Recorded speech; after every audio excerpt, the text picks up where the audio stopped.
Coach Amy, Precision Nutrition, Certified Nutrition Coach with Results Fitness. And the recipe I have for you today is flourless banana bread.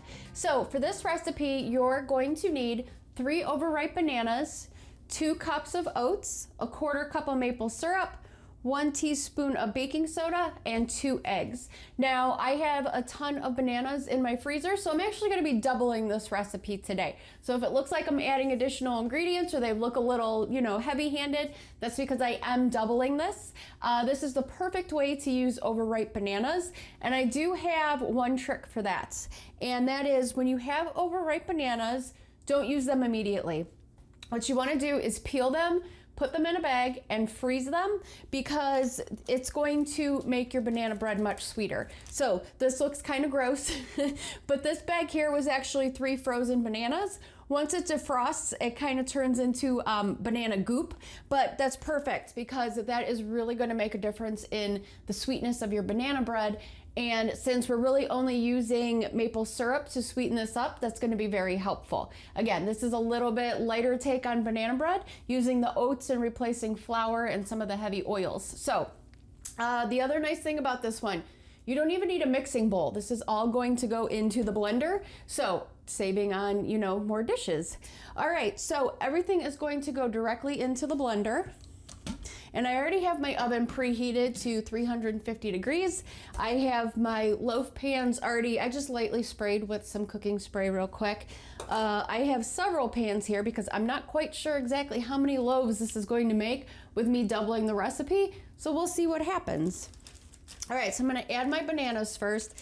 Like I said, I have 6 bananas here, and I'm going to put the banana goop and all in there. All right. This is my favorite way to use overripe bananas. This and making nice cream. Nice cream is my other favorite. So if you haven't tried making ice cream with overripe bananas, I highly recommend it. Super good. When you do that, though, you don't want to defrost or thaw the bananas out. You want to use them while they're still frozen. Okay, so I have the bananas. Next up, I'm going to add the eggs. If you're doing 1 loaf, it's 2 eggs. Since I'm doubling, I'm adding 4. Hopefully I didn't get any shells in there. We'll see. If we have crunchy banana bread, I'll know what happened. And you could also add to this as well. You don't have to just stick with plain banana bread. If you like walnuts or chocolate chips, you can add that in there as well. I just would not add those to the blender. Any mix-ins after this is blended, pour it into a mixing bowl, add the mix-ins from there. All right, here's egg number 4. All right, and then next, let's see, I gotta bring my recipe back up. All right, we added the eggs. Next up, oats. So again, if you were doing 1 loaf, it's 2 cups.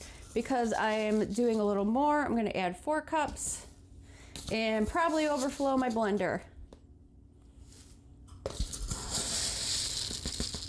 This is another great way too, if you have, I buy these giant containers of oats all the time. If you have oats to use up, recipes like this are perfect. All right, we have the oats, and now we're gonna add the maple syrup. So again, 1 loaf is 1/4 cup. I'm gonna use a half for doubling. And this is real maple syrup, okay? Not fake maple syrup, which they just make it maple syrup flavored. It still has all the extra additives and whatnot. So this is 100% real maple syrup. A good natural sweetener to have on hand to use, especially for baked goods and stuff. All right, and next 2 teaspoons of baking soda.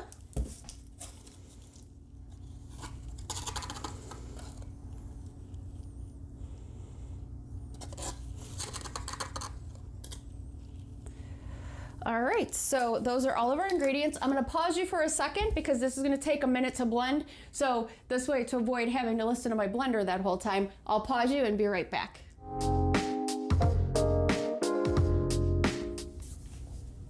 Okay, I am back and I have our banana bread batter here.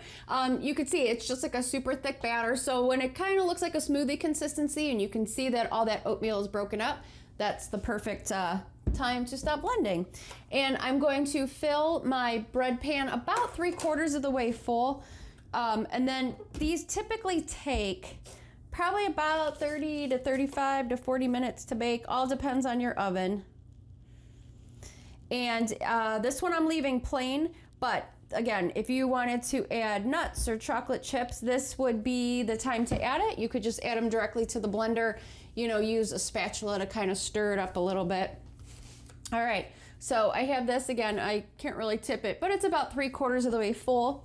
I'm gonna go pop this and the other probably at least 2 loaves that this is going to make in the oven, and I'll be back with the final product, so hang tight.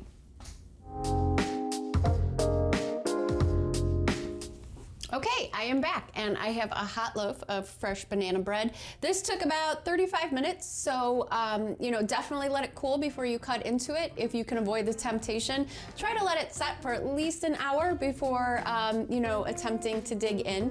So as always, try out the recipe, let me know what you think, give me some feedback, and have a fantastic day.